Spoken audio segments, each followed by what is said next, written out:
This conference will now be recorded. Go ahead and get started. Now we're going? Yes, sir. Oh, I'm a whole minute late starting the meeting now because I had to wait for somebody to turn the recorder on. It's all right, I'll remember that. Okay, so we're calling this special meeting of the Finance Committee to order, and we're going to talk about revenues. Roll call. The secretary will take note of the members present. Now we can get started. All right. Mr. Chair, committee members, what we'll be doing is just giving everybody just a quick overview of the budget and the budget process, and then we'll go over some of the items that the chair requested. We go over, as you can see, you have some information in your packets, but we do have some members in the public also joining us online. So the intent of this is just to kind of give everybody an overview of the municipal budget. So it's just very information that we go through every year, just to kind of give at least just a refresher. So we'll go ahead and get started. Thank you. So the budget process, again, this is a process that a lot of the municipalities follow in New Mexico, and it pretty much just follows, estimating the revenue and the costs. We look at historical data, and that's what you'll have before you on the revenue side as well as the expense side. But we also take into account some of the other things that are the unknowns. When COVID happened, it was a whole new event for everybody. So it was a little bit difficult to budget for that event. Fortunately, Roswell did very well because our gross receipts were stable. So we'll look at our fiscal capacity. Again, we meet with the department heads. Of course, we're meeting with elected officials, and we start formulating the policies and the goals. And this is a preliminary budget that has to be submitted to DFA, and we'll have our final budget submitted in July. So that's just kind of just a visual overview of the budget process. So when we look at the budget, as you can see, the city and municipalities have a lot of different funds. We'll have the general fund we'll go over, special revenue, enterprise, fiduciary fund, internal service, debt service, and capital project. All of these different funds make up the core of the city budget. So when we look at the different categories of these funds, the general fund, this fund accounts for all financial resources except those required to be accounted in a special or fund. We're talking about a library, our police department, we're talking about administration, HR, finance, and so forth. So when we look at special revenue funds, we are looking at funds that are for specific revenue sources that are legally restricted to be expended for specific purposes. Some of those examples are the corrections, fire, EMS, law enforcement, lodger's tax, the road, and recreation. Very specific, and also some of them are set by state statute, and those are special revenue. So we have also our capital projects funds, and these are all of the account for financial resources to be used for the acquisition and construction of major capital facilities. Does not include projects related to proprietary funds. So we're talking about our NMFA loan, our community development block grant, that CDBG. We did have one of those grants last year that was used for the Boys and Girls Club. That's federal money, which is required to be set aside in a separate fund. And we also have state appropriation, and then our other categories, debt service funds. We also have an internal service fund, and these funds account for the financing of goods and services provided by a department on a cost reimbursement basis. And we have, do we have any internal service funds? No? Okay. So that's just a category in the DFA book that we could use. We have enterprise funds. These are your business type activities for operations in a manner similar to a private business. We're talking about your wastewater, water, solid waste, and your landfill and your airport. We have fiduciary funds, which includes all trust and agency funds. These are assets held by the city in trust in an agent capacity for others. So one of the things that we start off right off the bat is we look at forecasting income and expenses. Again, you see this chart on a monthly basis at the Finance Committee. And because GRT is a major revenue source for the city and the general fund. And as you can see there, we're always hovering above last year's actual and budget estimates. So when we look at major revenue categories for each of the major funds, for general fund, it is gross receipts, property tax, franchise, permit, and grants. Lodger's tax is the lodger's tax convention center fee. Your water, wastewater, solid waste is going to be your utility sales. And your airport is your building rent, land, and passenger fees. So those are just major categories for those major funds. So as you can see here for the general fund, for example, in the revenue category, GRT makes up 80% of the revenue fund. I mean, that's true in any municipality in New Mexico. It's just GRT is a major source of revenue. And you see all the other categories broken out. Property tax being the next biggest category at 11%. So you see the general fund revenue trend, and we're looking here at revenue of 50,133 projection, and you can see the prior year actuals. So again, looking at developing the budget, we consider all cost center expenses such as personnel. We're looking at the salaries, the COLA, step increases. We take into account the retirement contribution, health insurance, state and federal taxes, your workers' compensation, operating costs, capital purchases, and of course your debt service. One of the things that, obviously the state kind of ingrains on municipalities is holding spending of recurring nature to levels sustainable by the recurring revenues and one-time cost to one-time or other non-recurring revenue sources in cash. Some of the capital projects and expected new projects for the upcoming year, these are projects that were done last year with the exception of the middle one, that is the wastewater screw press.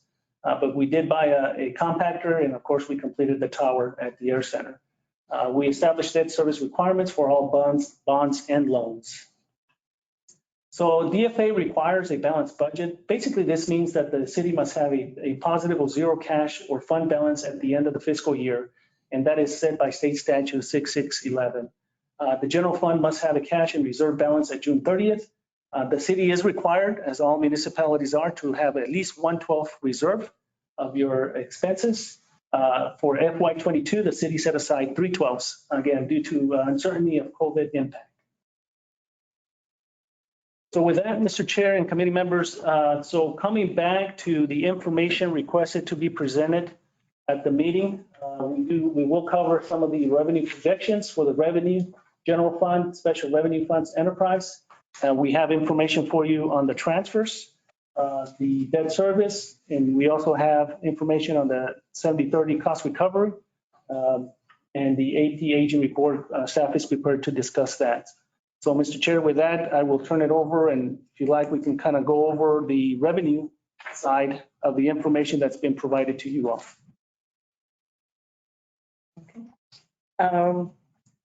Chair Committee, this is the report. It talks about the revenues and the transfers are both on this report. General fund revenues, the GRT is based on 9 months of actuals and an average for the remaining 3 months. Property tax is based on the 22 revised budget. And then the Leprino PILT money is also calculated in there. The motor vehicle fees are from the revised budget. Franchise fees are the 9 months with 3 months of averaged for the 3 months. Permits are on the 9 months too. Federal grants are based on award letters. State grants are also based on award letters. The charges for services, the fines and forfeitures, miscellaneous revenue we zeroed out, but the fine and forfeitures and the charges for service were also calculated based on 9 months of actual and 3 months of an average in there. The special revenue funds, starting with the library grant and going down, most of those are based on award letters. So whatever the... Stop right there. Could we back off a little bit just for a second? Could we get some copies of this The mayor doesn't have a copy. Councilor Perry joined us at 4:10. Oh, okay. All right. Welcome. Thank you. I'm going to stay on as long as I possibly can. I don't have the best reception, but I'm going to try. Good. Mr. Chair, I had a question. Sure. Okay, on the franchise fees, the 1101, are these balances or are these what's going to be presumed collected? The projection is going to be what we're going to collect. Okay, the 2%. So what I'm trying to figure out is how 1% is 183,000 and 2% is 733,000. Because to me, 1%, if it's 183, 2% should be 360. It's also the area that's covered by the franchise. So the franchises are not equal size. Okay. How they're done. And so the numbers are a little bit different based upon that 1%, 2%. I think we'd have to go back into detail to find out exactly what a portion of each one. But I would say that the size of the entity is not the same size. That's why there's 1% of 183 and a 2% for 700. What's the best word for that is the number of people paying into that one is different for the 1% and 2%. What separation, Joe? I'm sorry? A separation from 1% to 2%? I'm not sure exactly how this is broken out. I'm assuming it's based upon our franchise agreements with mainly Excel. Yeah. But more than likely it has some tie-in with the commercial and how that power is provided. So a franchise fee is usually charged if they're running in our right of way or in our property. Right. And so I would say that it's probably the use of the electricity is why we see the difference within those numbers. Okay. We'll have to go back and find out for sure exactly what that breakdown was. But Well, my memory's vague on it, but I thought that I was around when we added the 2%. Because at one point, I thought we just had a 1% across the board. And then they came back and it may be that it was different. And that's where I was thinking there was like a 3% total, but obviously it's not because. But not on the entire, not on the entire. You have the ability for a franchise fee, I know, to go up to 5%. That's the federal maximum you can go to for a franchise fee. Which cable TV, when does the contract expire? We have more than one cable TV, so I think there's 4 or 5 of them out there, and depending on exactly their service area, it's got an odd time frame for each one of those contracts. I believe they're 10-year contracts. You guys, you may not remember because neither one of you worked on those, but it depends on exactly how many customers. We get a certain percentage of their gross receipts. So I think it's gross, not net. And so based upon all of their membership that runs through, but if they're running in our right of way, then we get a portion of that cost because they're in that right of way. Mayor, I think that it is like a 10-year agreement and then we renew. I don't know if these have any built-in extensions to that, but you have the ability. But Plateau, we have one with CenturyLink, we have one with a couple of the other groups that are out there. Well, Mr. Perry, if you like, we can go back to the top and just kind of start on a category by category. And if there's any questions, how we estimated, for example, on the GRT, as you can see there, you have the historical information for fiscal year 19 moving forward. We are projecting for 23 to be at $40.1 million in GRT. And this is just based on current activity, as Janie alluded to, with the way the projection and the system projected that the next 3 months to come in at. Hey, question for you, Mr. Fuentes. When I see the big bump on your GRT subtotal, looks like it's coming from what you classify as the state share of the 1.225. You're projecting that to be 16.9, it's 14.7, a $2 million increase. Was there some anomaly that created that for you to bump it up because you had a large increase of 2 million from 22 actuals to 22 revised. Is there some one-time numbers in there?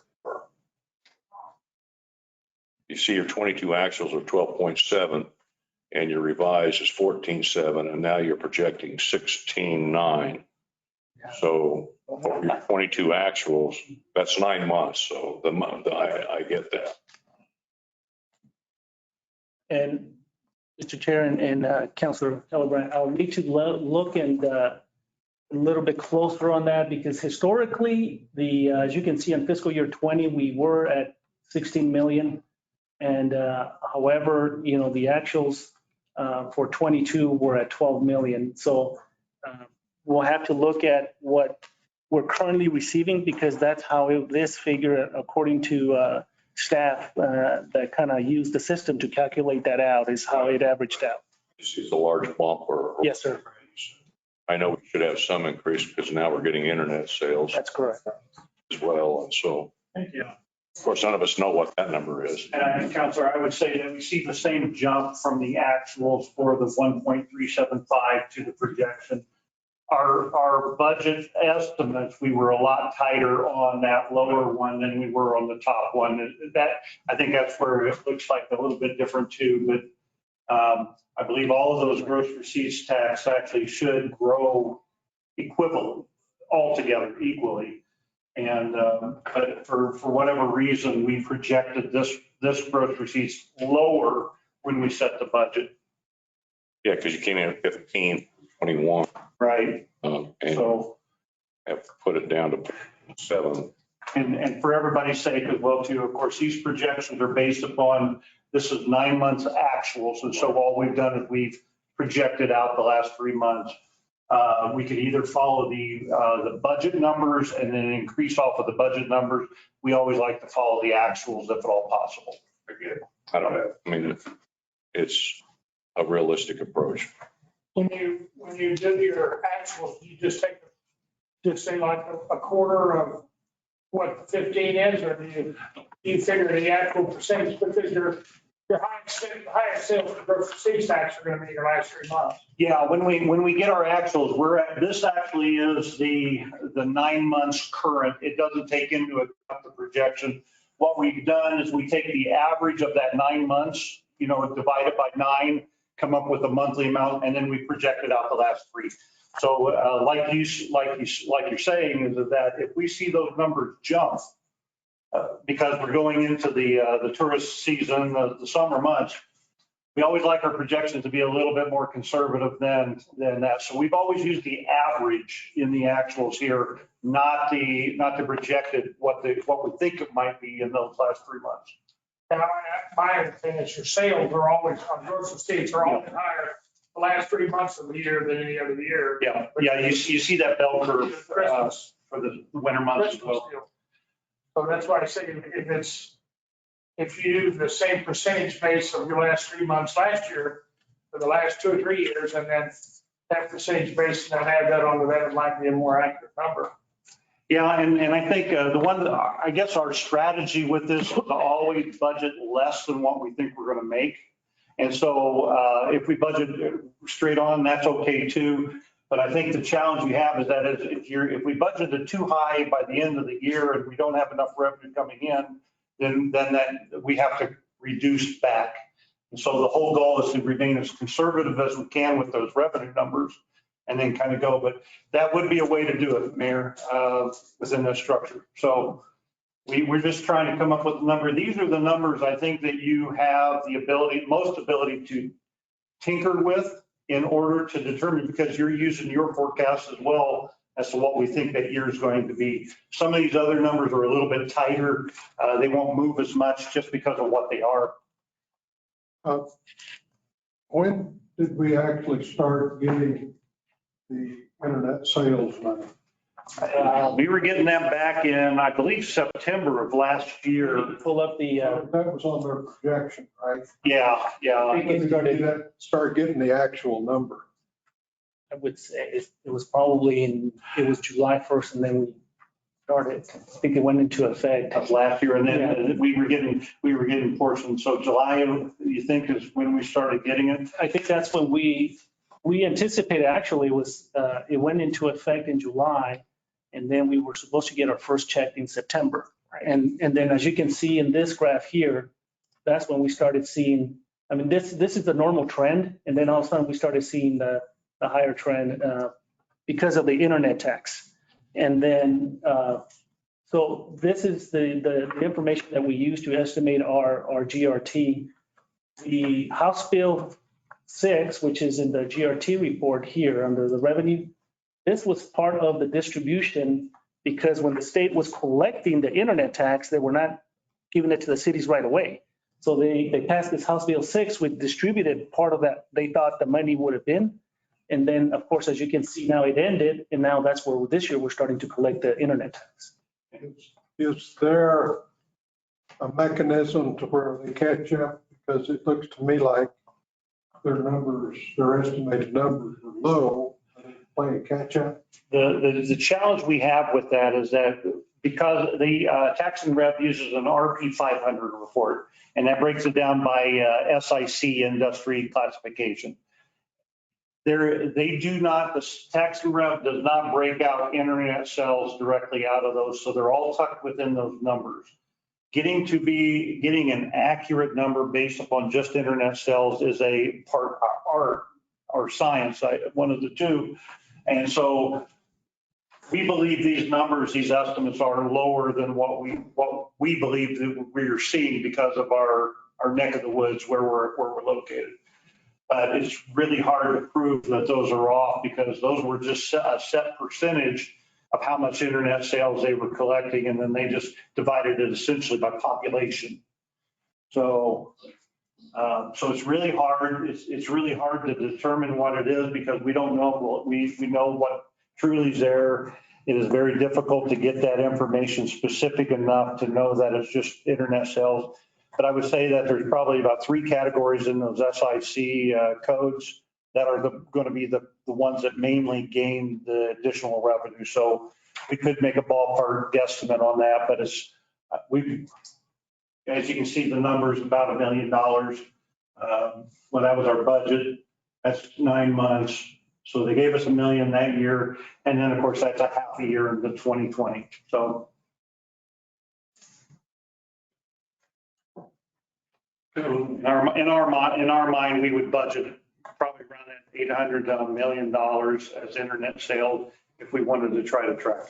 So we feel fairly confident in that number now. What's that? Do we feel fairly confident in that number at this time? At this time, I would say it would be. I would hope that we believe there's probably still more out there that's going on. It's just getting that information from the state in a way that we can actually use it to our advantage is very difficult. No. They have proprietary reasons to hold on to that information. So yeah, I would say we're very comfortable with at least that estimate of what we're seeing. I guess the nice thing when you start looking at the numbers from the actuals, because it is a big jump from what our budget is. Yeah. But we're seeing those trends climb very well, and so we're actually really comfortable with this number right now.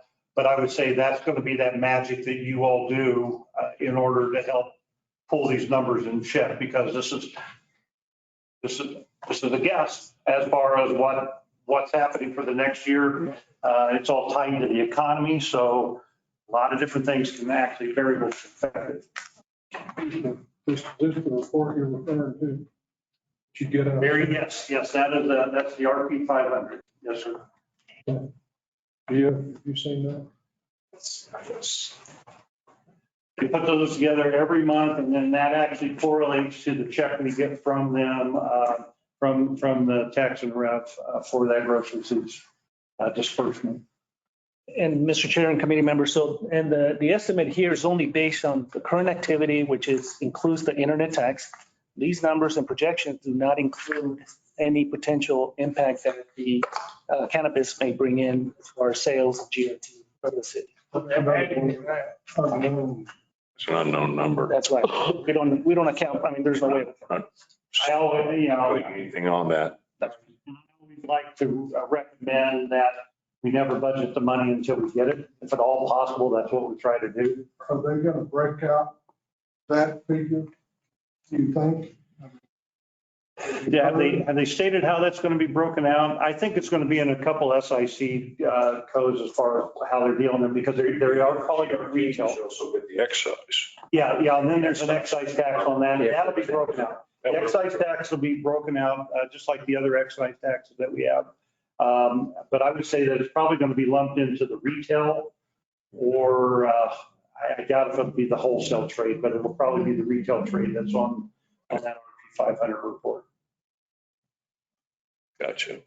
Well, this report, I've learned to use it, and I think it's very, very helpful. You say we get these on, That comes along with our, we can pull that from the state's website once the report is uploaded. And we use that to distribute the GRT that we receive. now we're 60 days. In other words, we get December receipts, which is always a spike in March. In February, yes, so we'll get it in February. Because it's always 2 months behind. So it's the activity happens in December, the businesses report in January, and the state distributes it in February. Okay. All right. Mr. Chair, I have a question. Sure.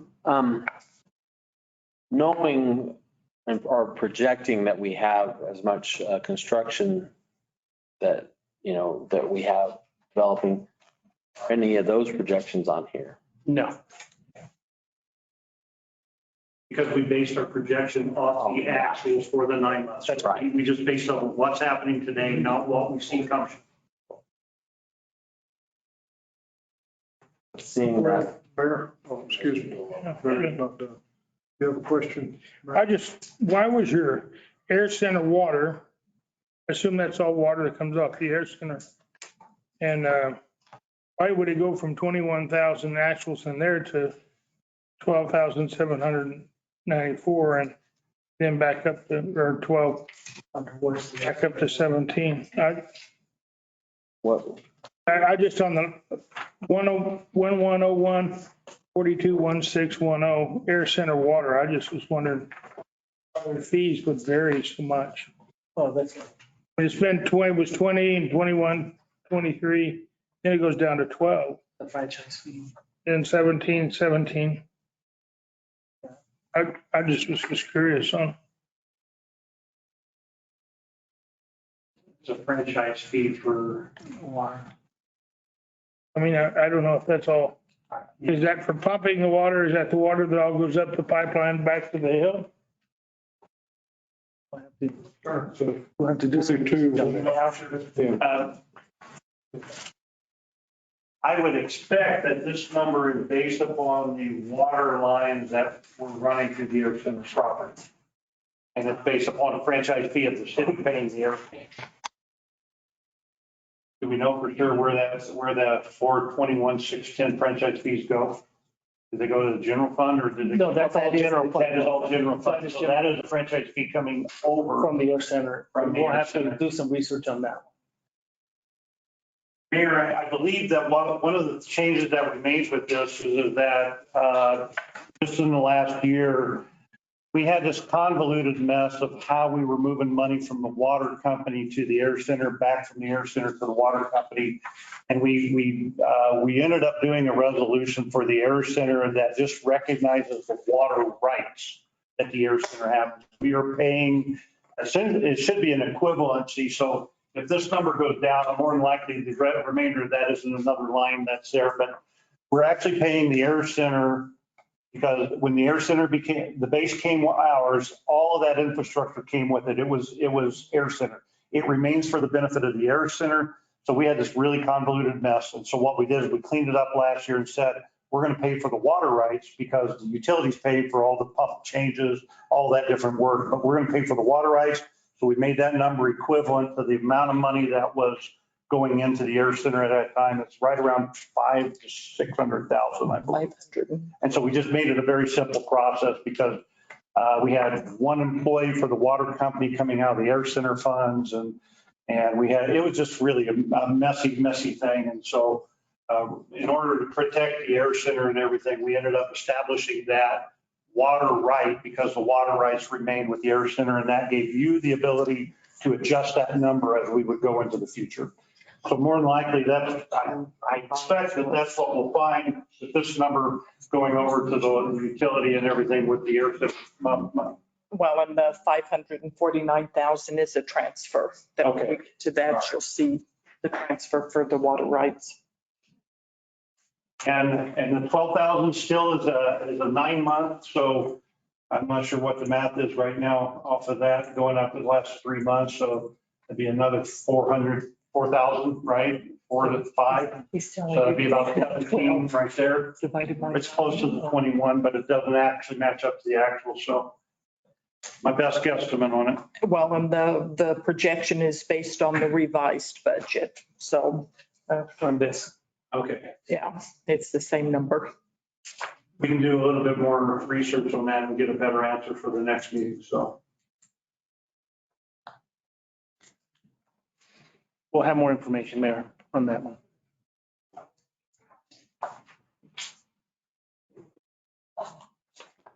When did you make that change and try to clean up? It was in a resolution, it wasn't 6 months ago, it was less than that. Yeah, but we haven't actually done it, and we're not implementing it until July 1st. Well, on that line item, you're looking at 20 million and you jump up to 21 for FY 2021, and then it drops to 12, and now we're back up to 17. So Right. We'll get a better answer on that one as well too, but it's not, it's not a lot of money, so I'm not sure exactly what the franchise fee for that thing is, other than what I expected it to be. I just address licenses, permits for a moment. That you're showing a large increase. But you're taking your actual building permits. We did 226 in 21, and now we're projecting 488. And I know you're sitting at actuals of 366. Are there more projects coming online that's going to take that from 366 to the 488 in the next 90 days to get you up to that larger number? And same thing with the electrical and the gas and the plumbing. Those, they're all showing increases. I think in the case of this, and Jamie, correct me if I'm wrong again, we're just taking an average of what has currently happened. So we're assuming that the work will continue at the level that it is. It doesn't take into account some of the new developments and everything that you guys have already been recently working on. Right. So we're thinking that with that, you might see that number a little bit higher from there, but based upon the current workload that has happened over the last 9 months, we just averaged that out as well too. So I don't think I'd have to go back and look a little further analysis on that as well too, but I expect we have enough work in the queue for the 3 months, but it's whether or not it's truly higher or lower. That's going to continue on to. That's what we think is there. We're going to see some new stuff in here as well too. And so I'm just being cautious about 23.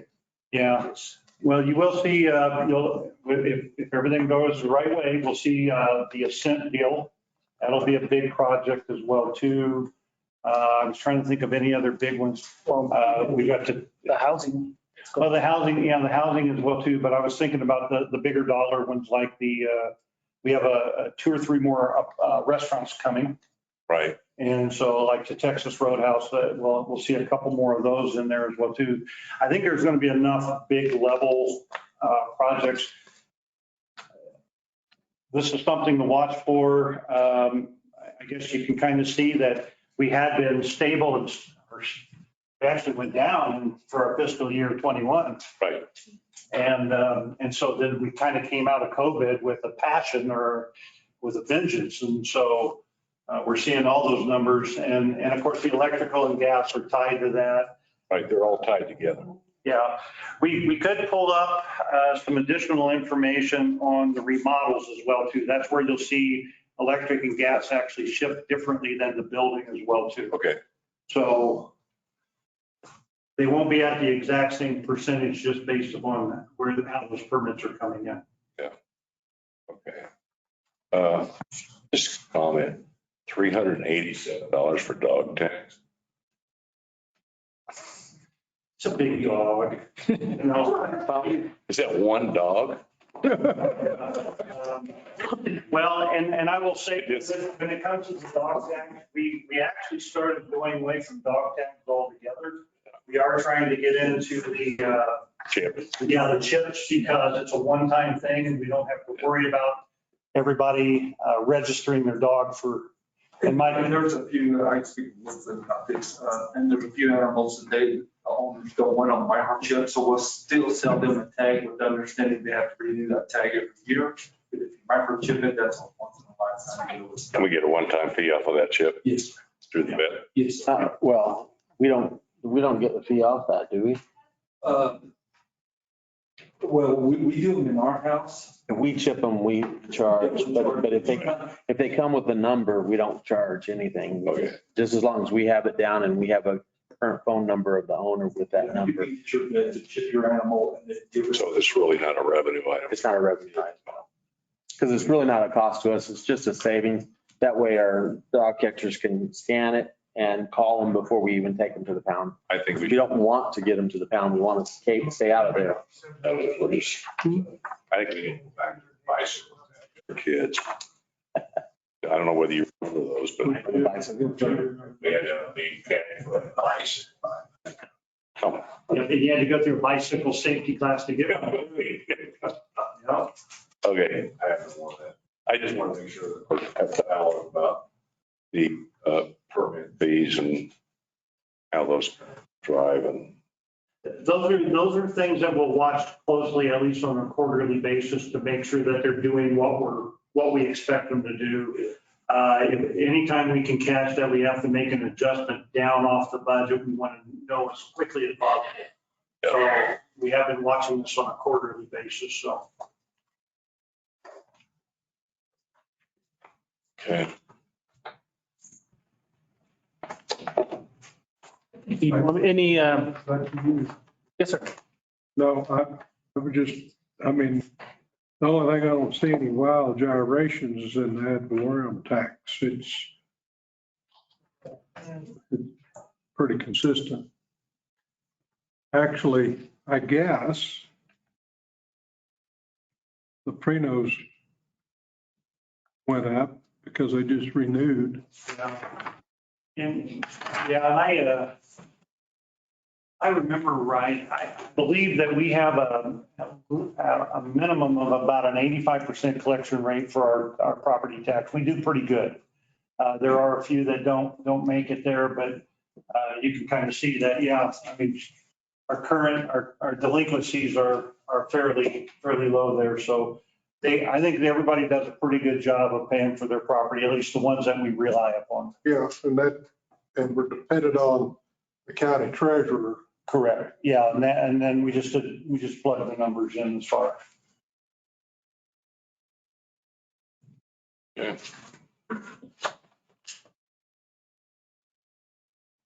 And the reason why the county clerk or treasurer is so vicious on that is because unlike the city, the county operates on that valorem tax and we get a little bit of gross receipts.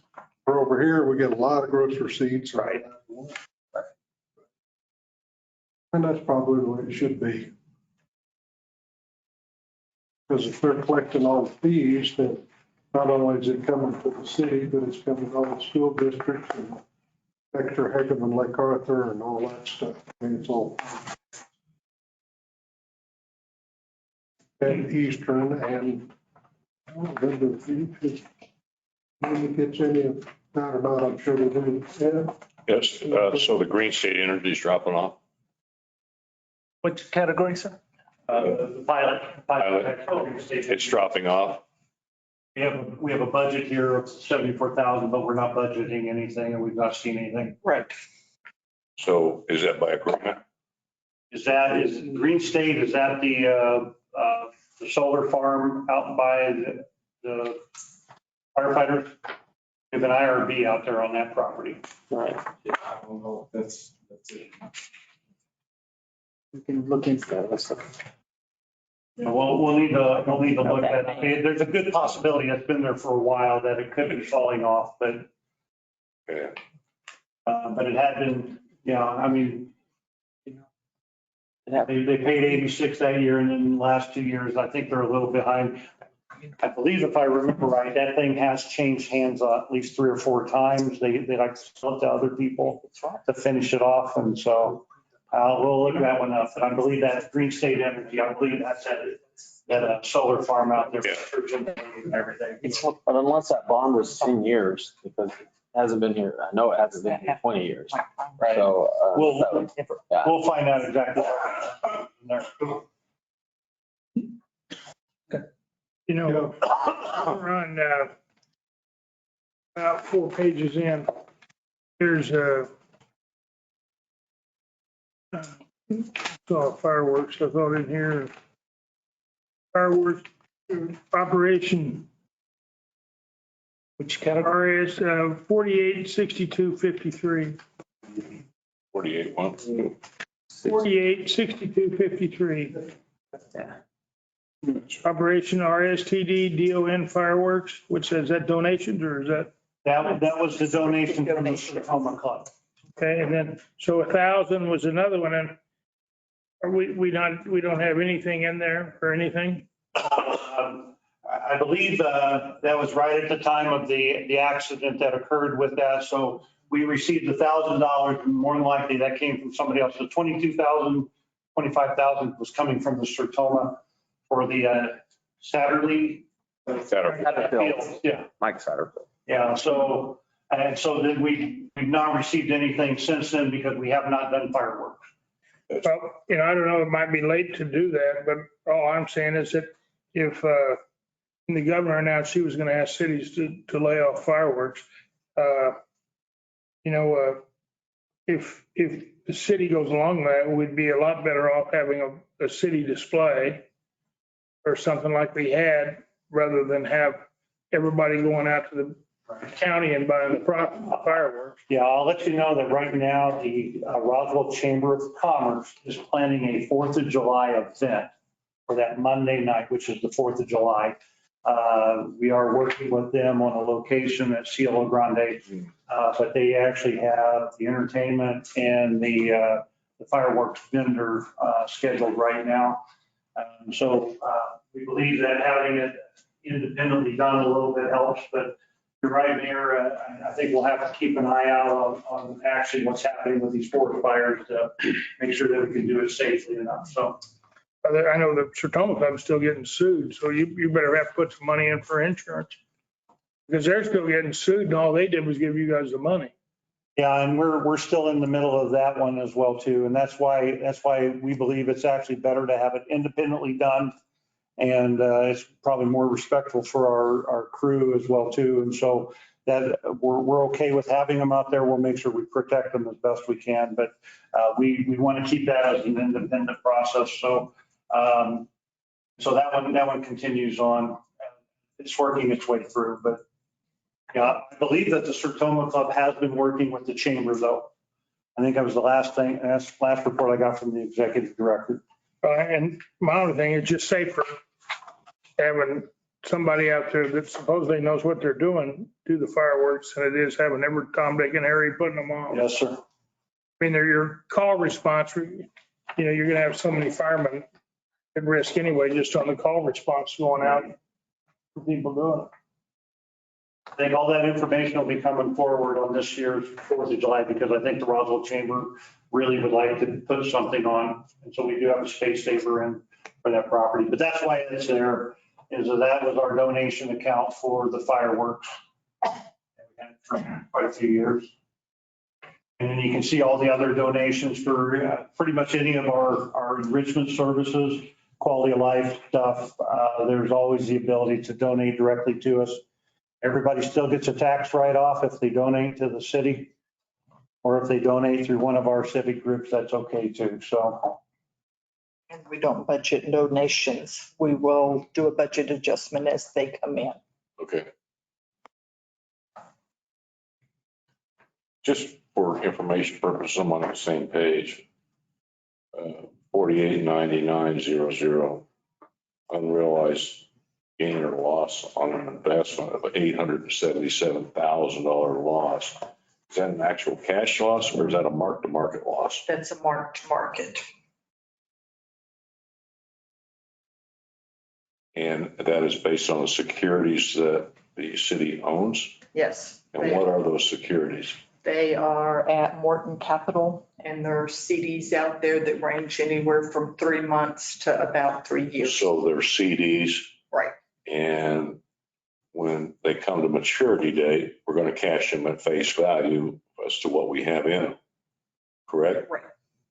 So that's just a book entry. That's not a cash basis taxpayer Right. entry. So, okay. You Are invest, we not a cash basis taxpayer? Or not, I shouldn't say taxpayer, cash basis entity. Yes. So that's really shouldn't be on there, should it? Right. I agree. Okay. do you invest any with the state? Pardon me? Do you invest any money with the state? We've got a little over $1 million. With I think that's a good investment company? investment. I don't know, they've been turning up pretty good. But yeah, we spread it out, Morton, and we spread it out with the state. We've got there's only certain things we can actually invest in. And so that's the challenge we have. So I get it. And you're not going to get a return anywhere, so it doesn't matter. At least we're investing, because up until a few years ago, yeah. we just sat in the bank. Yeah. Yeah, so that is not in the projection column. And so, so we'll remove that off the sheet. It had. It's in the actual column. And so. More than likely it got drug over from where we were carrying it. That's something else we may want to do is explore our investments, because we've got more than just that out there. And that revenue picture is going to be different. The Fed keeps raising its rates.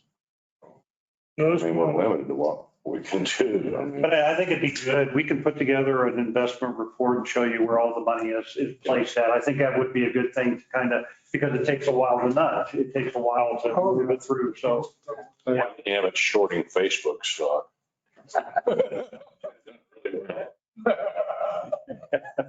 Well, and I don't know if you guys are on the same level of investment strategy. The county, a number of years ago, we went to the legislature and kind of spread out the goalposts a little bit, and they paid dividends for us. I don't know if Roswell can do essentially the same thing or not. I think we can. We ended up establishing an internal resolution that says this is how we will invest, because we were not investing well 4 or 5 years ago. We kept most of the money liquid and so that we could move it really easy. But what we found is that we were sitting on a lot of that cash. So it was like, let's put it out there for the 3 months to 6 months, whatever it takes. So started generating at least some gains on that we could actually put to work. Are we part of the state's nightly sweep? Revolver funds? No. We need to look at that. It pays off better than you think. I mean, our lending institution is. Who is our banking institution? Pioneer. Pioneer. We have a little bit of stuff tucked in almost every one of them out there. Pioneer and Washington. Do they sweep the account every night? No. Are we allowed to sweep? Yes. I think you are. The county did. We went to that. We had a big knockdown drag. You do a nightly sweep, you won't get a lot, but whatever excess cash is sitting there after they process, Yeah. you go to, we used to back in, I don't know what they call them now, we used to buy what's called repos. And you can buy those for 24 hours and throw them back in and you get a little bit off of that. So, you know, I don't know whether We'll look Pioneer into did that. Yeah, we started doing that. And I don't know what's in that, how much you've got in the account, but on your operational accounts. We'll get you a copy of that investment. You'll see That where it's all. might be something. It'll give you something. It won't give you a lot, but But I know Pioneer's capable of sweeping the account and Yeah. it's insured by the state. They've already saved you more money than you'll ever gain. Sweet. Well, They've already saved you that much. I can guarantee that. no, but we changed banks when I was county and we were getting charged fees.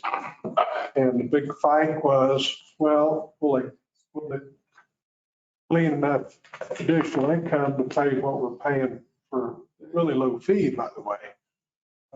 And we more than doubled our money on that deal. It's nickels and dimes, but if you look after the pennies and the nickels and the dollars take care of itself. It ends up after a while. Just going through here, and on the golf stuff, I don't know, since I guess we're just kind of going through it. The golf course is atrocious. There's no food in there. If they sell alcohol, I don't know if they're selling alcohol yet. But if you're selling alcohol, not selling food, you're making a mistake. Because people need to eat when they drink. And, but when I've been in there twice and there's nothing in there to buy. Yeah, and I mean, there's nothing. yeah, they've actually got set up with a couple vendors now. They have some of the shirts showing up and everything. They are supposed to be selling the alcohol now. I'm not sure where we're at with food. I'm not sure. I signed 2 more contracts today, for merchandise, so that they can order contracts with those companies. I'll find out where they're at. And I think the alcohol is being sold out on the cart, out on the golf course itself. Last week, so. But yeah, we agree with you, Mayor. I mean, there's nothing to buy. I mean, it's spending buy golf balls, but I don't. And it was really bad. Yeah. And they blamed it all on the city council too. I'll tell you that. 'Cause that's why I went in the second time, because they blamed it all on the city council. It's all right to me, you guys over there need to straighten it up. Thank you for your support. And we have been selling golf balls up at the visitor center and they've been doing pretty well. So but we have to get them sold at the golf course. You'll sell a bunch more. That one's taking a little bit of time in order to get it all set up, but it's moving along fairly well. Mr. Chair, so before I leave the general fund revenue streams, is there any other questions in the general fund revenue streams? Well, there's one, of all of these fees, how much of it is discretionary that we've gone over so far, and how much of it is already spoken for? This all general fund money we're talking about here, or do we have some that have already been?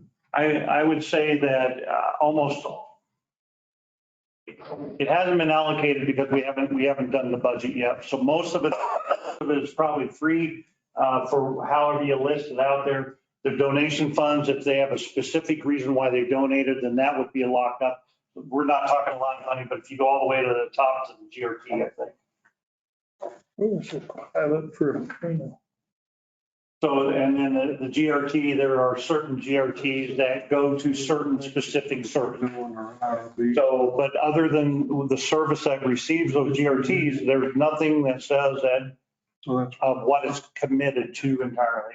They ran out. It can be broken up a lot of different ways within those services. So that 40 million is what's available totally to the general fund, no commitments. That's 40, yeah. I mean, and so if you put less in the operations, then we're going to reduce operations down. If you put more into the operation. So that's all available. That is all the available cash, yeah. Probably. I would say that the only challenge you have with that is that I guess the only other obligations we would have is that we have union agreements in place, things like that for salary. All the rest of it is not locked down truly. It's like based upon that.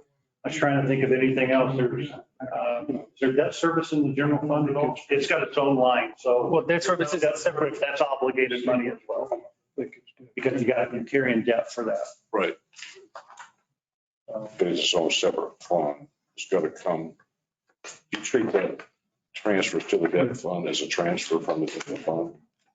Is that how you do that? Pardon me? You treat transfers from GRT, so debt payments, it's a transfer. So it's the gross income is in here. Right. But there's a commitment line that takes it out. Yeah. Okay. So And when we get to the transfers, because that was the conversation that we had with Yes. you, I've had them change how they're going to do that. So it's going to be a direct hit to the funds that get that GRT. So we're not going to put it in the general fund and transfer it out. We're going to do it directly to the funds it belongs to based on ordinance. Yeah. So you're going to see a smaller transfer. It'll shrink. well, it's already encumbered money. Right. Yeah. You're just passing it through the general fund. Right. It's hard to keep up with. Yeah. So let me see. Convention down 415100. Just another one of those kind of deals. It's convention on down. It's quite a ways. 45, Everyone, is it 41? So 45, no, excuse me, 45, 5100. 41, 5100, excuse me. 41, 50. Yeah, so 26 line, 2621 on the left side. So then that's a different fund. That's a, Quite a ways down there, but this is, gentlemen, I've had this for a while and I've looked at it, so I just, we'll get down to it, ladies. 2621, there you go. There you go. My question is, back to the original thought process, the reason why this popped in my mind is that you've got the convention center fees and the interest, but I don't see, and we're paying a bond on that right now, is that? So you've already got some encumbered funds that are dedicated to paying off those bonds, and those numbers are not contained in this. This is the revenue side. It's underneath the debt service fund for the convention center. Have we already separated out that money? So we're carrying debt on the convention center with what he's talking about there. That's not in this. Does that show up on the debt service funds? Or is that number built into that number that's? I think James looking at. Wow. Just stalling one, just stalling. That debt service is 630,000 a year. Yeah, right at that. 660, 630, yeah. 500. I think that's the wrong line item because we've got convention center under the 2622 lodgers now because we're running it. Okay, going down a little bit.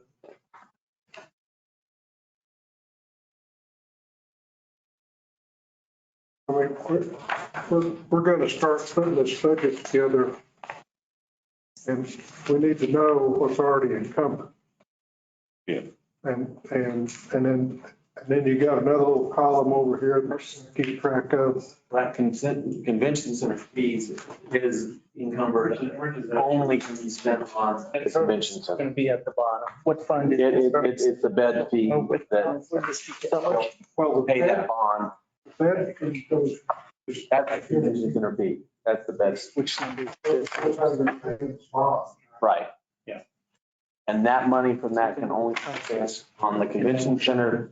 And I think there was a sports field or something, but when you look at the legislation, it's pretty much it's convention. It's 2621, 49. Chair, one of the things 49 finance is saying too, that we have a difference of how we were allocating these monies when it was actually done by the outside. So she does.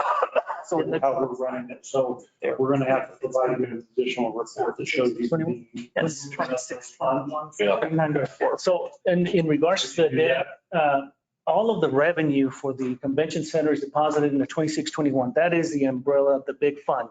And within that fund, and you'll see it on the expense side, we have a debt service, on the expense side, we have the convention center, which is some operations, but the majority of the money is used for debt service, which is a separate expense fund. And that is on the operating side. And we'll see that when we look at the operating expenses. Okay. And you mentioned that we'll be able to show the difference because when we operated underneath Spectra, we actually allocated those funds a little bit differently because of that. So I told the chair that we might be able to do a separate sheet that shows how that money moved so that we can kind of correlate it to where we're at now. See, just below that section that we're looking at, then you go down and you've got the lodger's tax, et cetera. And then you've got charges for service, convention center rentals and service. Right. There, that's the reason why I was a little confused, because those numbers don't come anywhere close to the 721,000. Right, that is going to be the revenue generated in the 26-22 under all of the charges for services. The 740,000 that is up there would be for the debt service. Okay, all right. And also, whenever we get to the debt service, and probably ought to have the debt service and a investment meeting, combine those two, and then it'll start clearing up, I hope. Well, and I think in here as well too is a really good sign of how we did it in the past, the way how we're doing it now, based upon you can see the convention center rentals in two different locations. We just essentially assigned it a new line item number and then just stopped using the other one. For audit purposes, to show that it's not a third party anymore for the audit this past year, I had to show that we ended with what Spectra said we ended with. And then, so when Juanita took over managing that, then we set it up under lodger's tax because that's what funds a lot of it. Okay. Councilman Hildebrand, do you have a question? No. Oh, so you raise your hand. No, I did, but. You're just trying to keep up with all the paperwork in your lap. Well, I'm just trying to get this understanding of how all this. Oh, we're not going to get it all done this year because we're under a time crunch. So we got to get a budget put together and get sent off to the DFA. I don't want to miss that deadline, but we got to start somewhere. So. And I think your intent right now is to just verify where those revenue numbers are coming from so that you have a comfort level to what we're projecting and we'll adjust accordingly. At least that's what we've done in past years as well too. You know, in the 45 class 500 series, there ain't any money left in there for flags, the cemetery? Which fund are we looking at, sir? Well, the 4,500, they had all these, And cemetery. any money, So- cemetery, I just wonder if there's any money in there. Bill left a lot of money in there, as I recall. At 26. Flags. That's, I wanted to see what they call that account. This is the No, cemetery. I just. Bill used to sit out there, you know him. And you know him, he used to sit out there every time and read the paper on Sunday morning. He put a bunch of money in for flags. On for years. It got sucked up in the general fund and it's no longer there. And the trust fund is no longer there. And he does not buy flags. The last flag I bought, I kept because, and this was way before any of these new employees got here.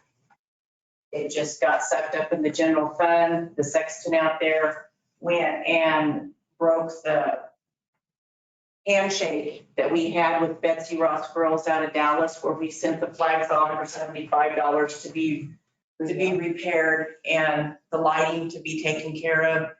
He went to another company and Jack Casey said no more. And I said, I'm not going to buy flags twice a year. They don't fly those big flags anyway. They have one large flag left that is either nylon or silk just for special occasions without wind. and they fly without them. The rest of them. That was years ago though. I started in 12, that was probably in 9 or 8 when that happened. So it's no longer there. I would say that if we had any donations like that in the future, it'd show up under donation account for flags for that specific purpose. So it may have been tracked in this account in the past, but I know that we haven't ever tracked. Yeah, and yeah, it hasn't been there since probably 8. Yeah, okay. Thank you. Or you probably ought to start a deal or something for people to do some fair see those who would. Don't pay for that flag. I mean, we ought to, the city ought to do something. You know, I mean, he'd be out there all the time reading that paper on Sunday. So it is a good deal. Yeah. That flag really looks good.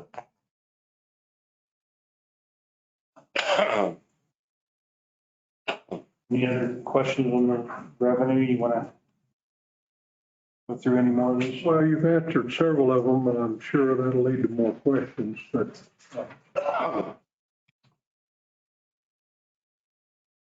Okay.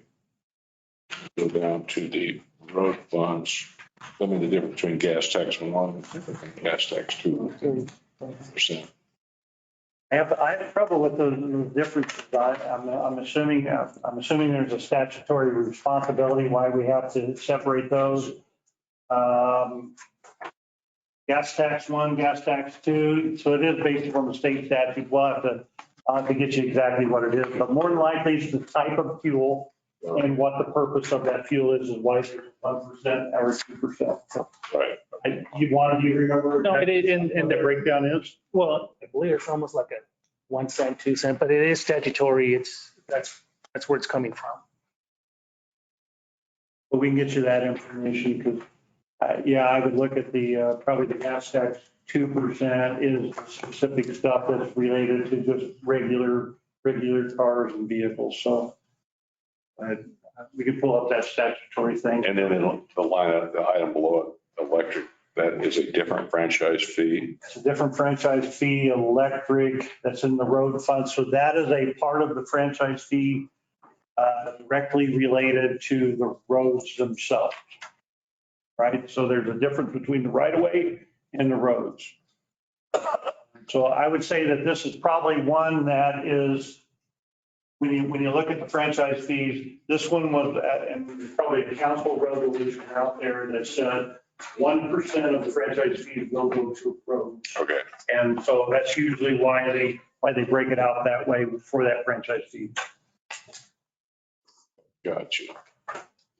So I guess looking under that, And I believe $5.9 million from the state roads for next year at a one-time. 5.9 projection right here, guys. I just started that'd probably be your municipal. And that's the state legislative appropriation. Those are the grant funds that are tied One-time money. It happens every year, but it's a one-time. Right. And So- you will see it tied in the capital project list. You will see both the expense side and the. If you haven't booked it there in the past or showed it as a revenue item in the past. Because I think it hit capital improvements in the past and we changed it. And split them up because we wanted to directly look at road fund directly and not have it all lumped in with capital projects. So that's why you don't see the history.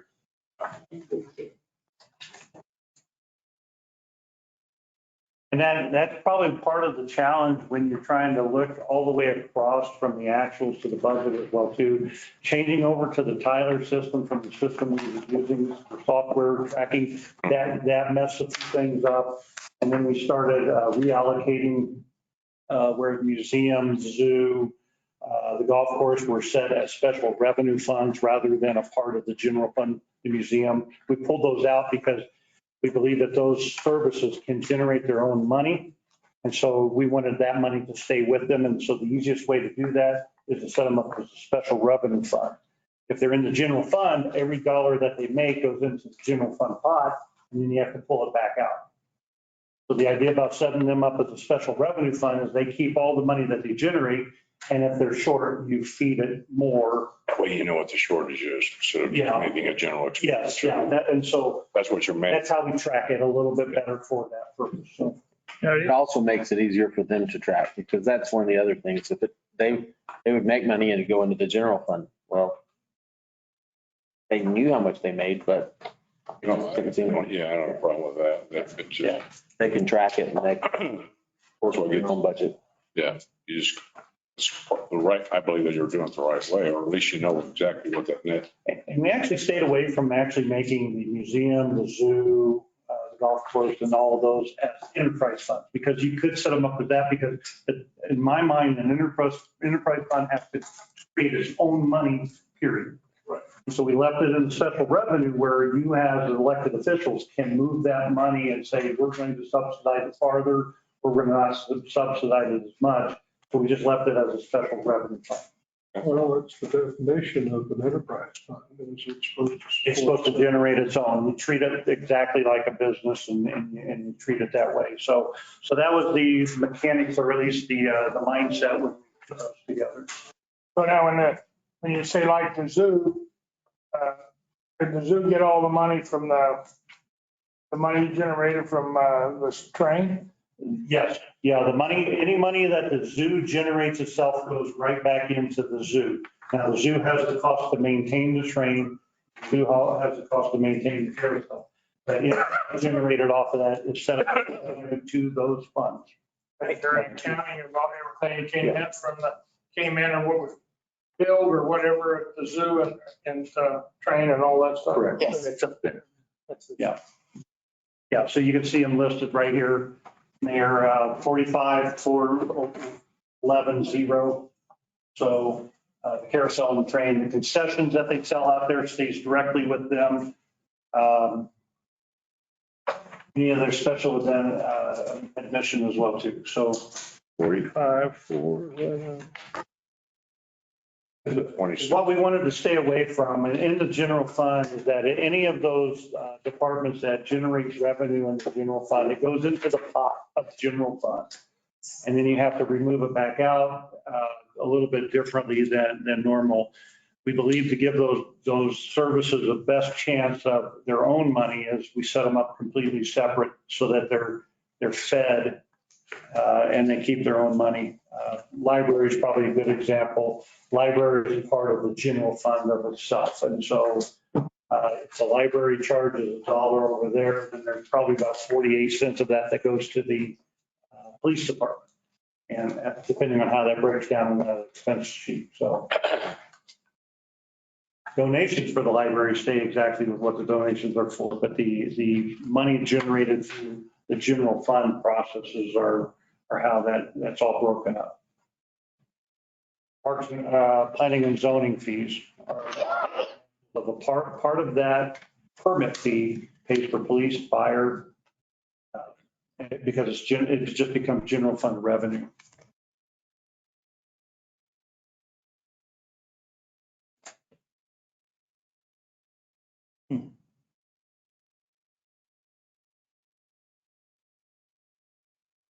Joe, how has how has the zoo, the museum, how have all of them accepted this? Are they working good? Are they accepting it? Are out of town people coming in and thinking it's great? And As you've seen in some of those committee meetings with the reports and everything, we're tracking a lot differently than we have in the past. The idea is to try to figure out exactly how well each one of them can do based upon the scenarios. And then we shift the service model a little bit in order to see if we can make revenue go up or down. It's just a long time to get there. Staff is doing the best that they can. I think most of the public are accepting of that. Not all of them. I mean, we hear that as well too. But I think the big key was that we did not used to track the attendance as closely as we did before. Now that we're actually having at least a gate fee for the museum and the zoo, we actually now ask for that information as to where their money came from as well too. Were they local? Were they from out of town? And then we try to track that as well too, so. Does each entity, are they content with where they're sitting? I know we need to tweak it because it's all new and all that. But are they seeing anybody frustrated and irritated and mad that this is happening? Well, at least the ones that are visiting, I would say no. I think the conversations that we've heard from the public that have concerns with how we're doing it and everything, they're generally the ones that have not went back out there, or I think some of them have, because I mean, Facebook does a really nice job of tracking when they're unhappy or sad. So, but I think that is something that we kind of track out of there. Whether somebody would like it different, I mean, I think that's what we're running into. Our whole basis, though, for the operation of the departments is not based upon one leg of that revenue source. We actually believe that as our stores solidify, selling that trinket that they can take home with them, the memorabilia, is actually going to be probably more financially beneficial to us than even just a user fee. But it all helps.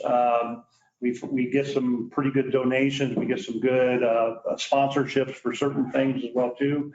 We appreciate all of that as well too. So it's really how you break it down. I will say that none of those services right now are covering anywhere close to the true cost recovery of what our goal is. And I think that's where there's always that room for conversation as to how do we eat the elephant. I know during general services, I don't think any of you guys are at general services, but Mr. Wright, I believe is his name, the zookeeper, he is telling me that when they're paying to go in, they're keeping the zoo cleaner. They're not dumping their trash. They've got skin in the game. He said on free days, he has to hire more individuals to clean up more messes. So it's work. I don't know anything about the museum. Barry, you know more about that, but at the zoo, they'll have to hire more or have more staff on hand on free days to keep track of all the garbage and stuff, or on days that people are paying and have skin in the game, they're carrying more for the facility.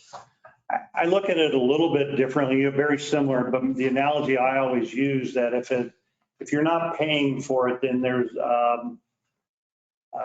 there's an expectation of service that goes with it. But if you're going to charge for that, and that's where we struggle with, where do we set those fees and everything at? Because they want that quality service that goes with it. And some of our services are still being picked up, being fixed and everything. So I liken it to, if it is free, then what is the value of free? If there's an expense to it, if there's a part to that, then there's usually a different value associated with that. And what is right or wrong, that's all your guys' call as we go through this stuff. But the whole idea was, I kept getting told that the Roswell Museum and Art Center is the most unique museum in the state of New Mexico. There should be a value for that in order to bring in additional revenue into, because our whole revenue sources are all tied to GRT. And so we want people to visit and we want them to spend their money and then go home so we can spend their money on our locals and take care of all of their needs. And I think that's going to be the challenge. But yeah, Mr. Wright did say that at the general services, that he felt that people behave a little bit differently when there's that value or that necessity for that. I don't know what's right. Thank you. You know, I know on the 18th, this is a choice the city's going to have to make here, but on the 18th, the legislative finance committee is going to be in Artesia on the 17th. They come here on the night of on Wednesday night, the 17th. And, I'm going to have something for them there, just because we know when they're getting off their oil field tour. And then they go to, I was going to have them the Institute, and then I was trying to get them either to go. I wanted them to get them to the Roswell Museum because the state, all the other museums are funded by the state in the state. And between Anderson and the Roswell Museum, we don't get any money, and yet there's a lot of other museums around that are under local control, that they should get some level of funding from them just to keep up the works. I mean, we've got WPA works here, we've got all kinds of stuff. And we truly are probably one of the best museums in the state, and both of them together, I mean, are world-class places. And, but I don't know whether to, you know, how much do I have to pay the museum, or do I go to the Anderson? So I reserve both places. And if the city doesn't want to do it, I'll go to the Anderson. My understanding, Mr. Mayor, is that we did, we locked out the Roswell Museum for that purpose for that. So I don't know how much to pay, but, you know, I was trying to, you know, have a little cocktail party in there for all those guys. But that's the same, that's the people where you're going to get right your budget, you know, if you can get that through. Well, I mean, have we looked at arranging the planetarium to be on? Yeah, I know when the mayor was working with Caroline said, just let us know what your needs are. We'll open up the planetarium. We'll open up, you know, we'll give guided tours. And we'll talk about everything because, yeah, we appreciate that they're in town and we'll follow the mayor's lead on that. So That was the one thing where we missed the boat when we had the municipal league convention here.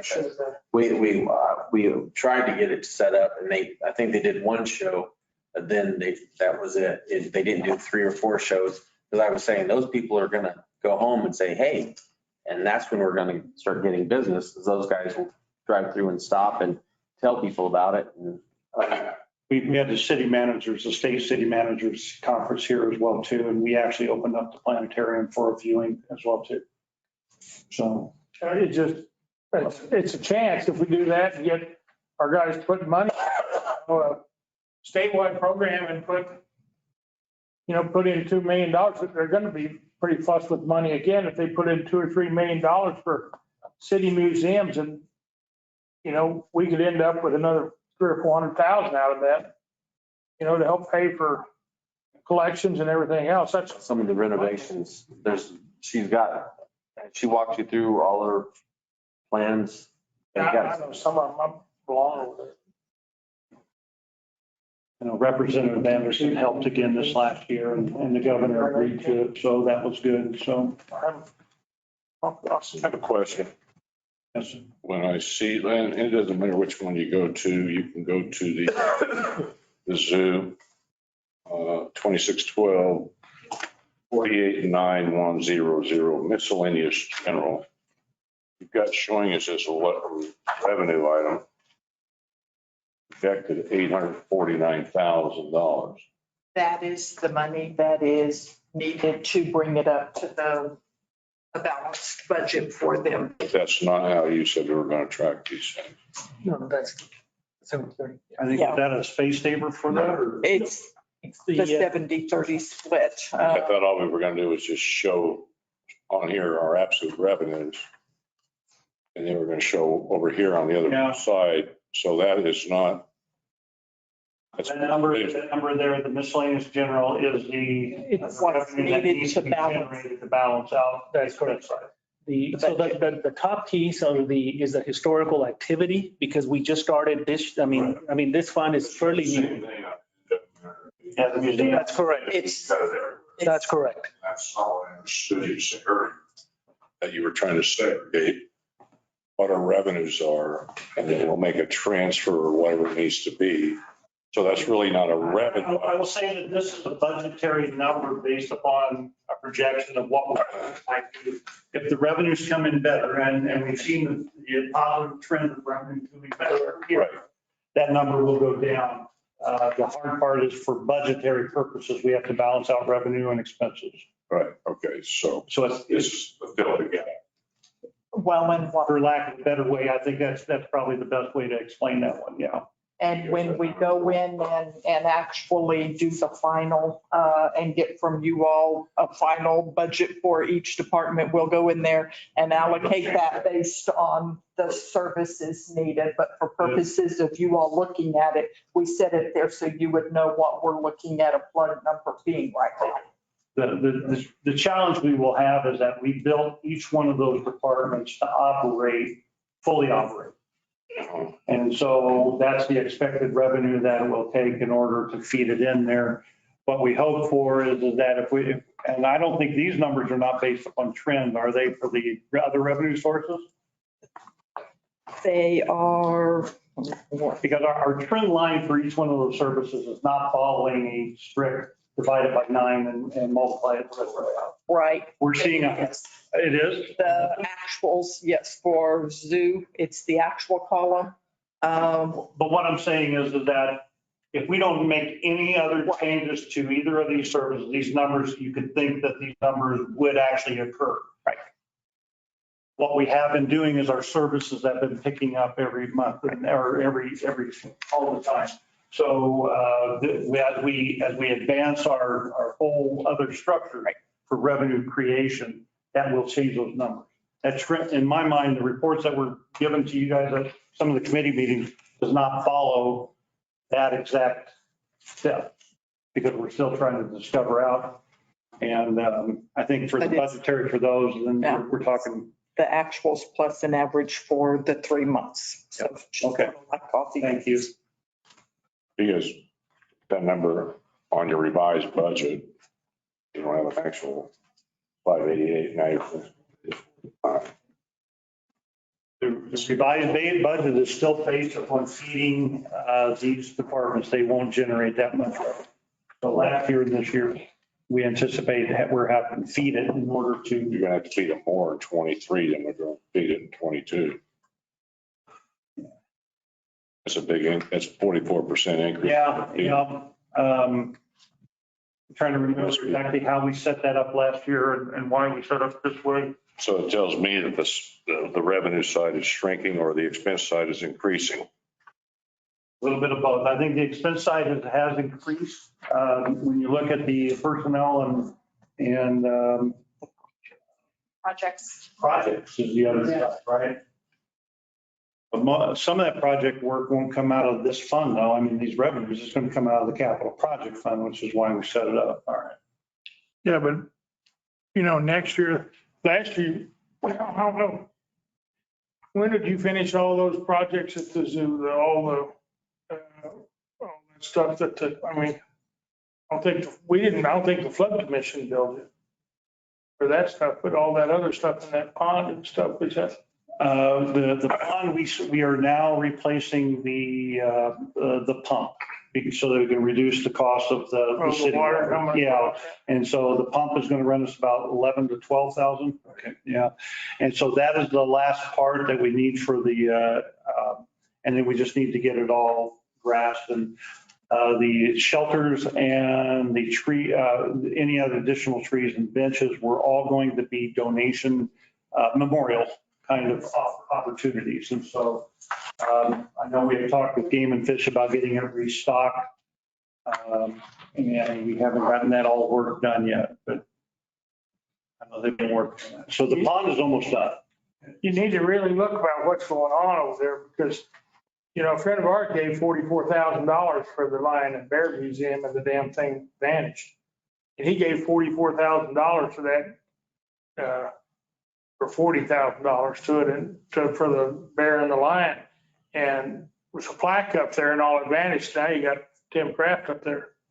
But I know he wrote the check. And that was on the mountain lion.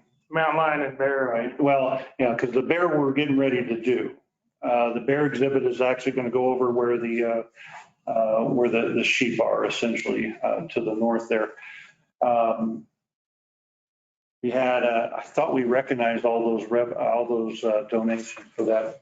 But when was that? What year was? Exactly. Always a long time ago. So that's where, yeah. You still ought to recognize the guy who gave the money for it. Right. The family should, Yeah. We can walk through that one. Just let me know who it is and everything. We'll hunt down exactly what happened. I think it goes back to what one of the things Councilor Beth said is that you go back too far, that money got used differently for different reasons. We track it a lot different now from that process. So We've come a long way. Yes. anything else on the revenue right now? I'm just concerned with those numbers increasing like that, but that's going to be an expense item instead of. It'll be a longer conversation on those things. I'll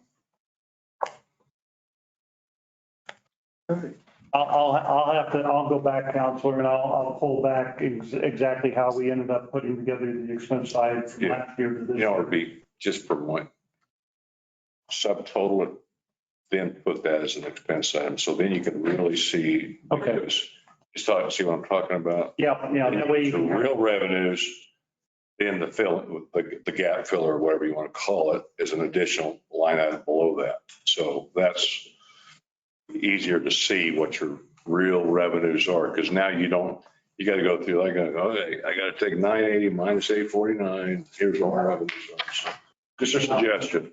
And some of this goes through that whole War and Peace novel that I sent you guys on cost recovery. It was trying to identify exactly what we're trying to accomplish with that. So, but yeah, we can do that, definitely. We actually think that, I think if everything stayed the way it is, we actually think those services are even going to do better this next year than they had with minimal adjustments to that structure. We change the structure, then we'll try to determine as best we can. But Yes. Chair, the question I have is, and it may be in here, but somewhere I saw that we were funding the zoo at 1.1 million.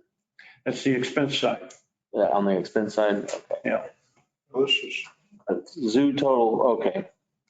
So it's still short 200,000. This number is the revised budget in there. I don't know the last time we actually adjusted that number. So based upon our expenses and everything, because, we actually, for both the museum and the zoo, both, we have budgeted full staffing, and we don't have full staffing in either one. So we don't know exactly how those numbers are going to budget out with these numbers. So yeah, both those services are running, I think they're both over 1 million for sure. And I noticed they were about both the same. You see the revenue amounts are in the 800,000, 864. Which I remember the museum, we had at like 1.2, 1.3, and then we cut them as much as we did when we had to because of COVID. But that's what I was noticing, that they were both about that 1.1 million again. And that's just seeing this two funds at money. And I think the only other variable is with what the mayor said earlier, is that we're going into the busier season as well too. And so trying to figure out what that is doing. here tomorrow. What time for? 4. Okay. So we'll try to answer some of the questions you had from tonight for tomorrow, and then we'll just keep expanding out as we get more questions, and we'll try to answer more of those answers, and then keep feeding into the budget. Right. Well, we've a couple of areas that we haven't really talked about is expected grants and stuff that may be out there that we're anticipating.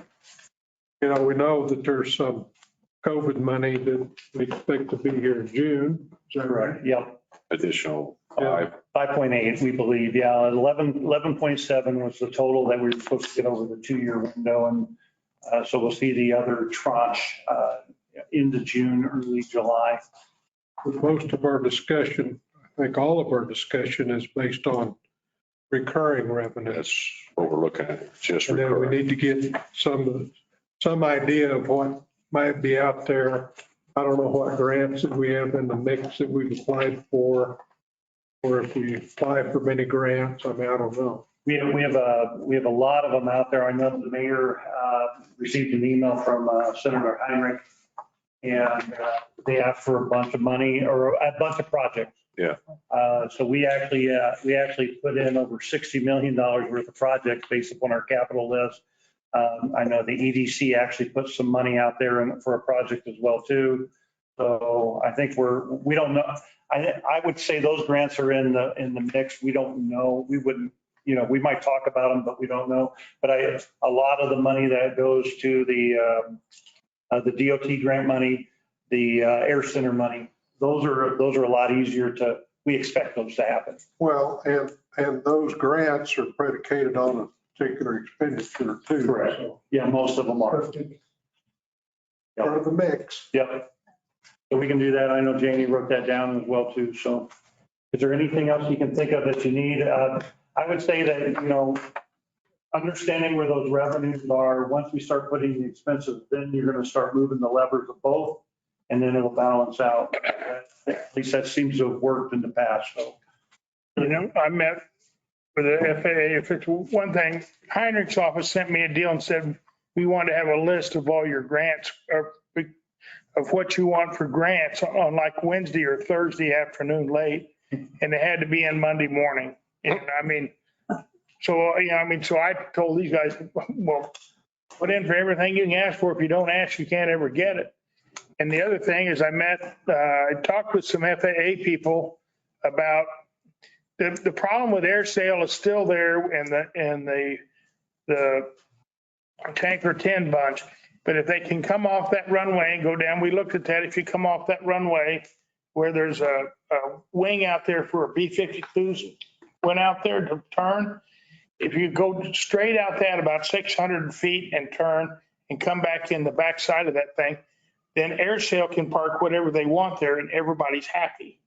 But you have to build about 200 feet or taxiway by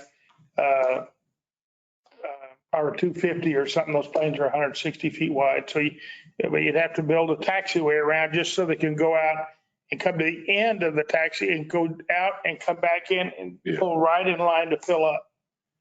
And the BLM could, you know, I could get the FAA to look for money that was left over at the end of the year, because we could put all that in, you know, after the fire season, and it'd be ready for next year. And then they could put all 4 of those tankers and stuff here without a problem, and nobody would be whining. Right. So. Well, that's expensive ramp expansion because those are heavy airplanes. Well, it'll be a couple feet thick or 18 inches anyway of concrete. Yeah. And, but, you know, it's real cheap when you look at those guys about what we got. I mean, AirSail's got 300 employees out there or something. So, I mean, biggest tenant, we ought to use it for somewhere unless somebody wants to get rid of it.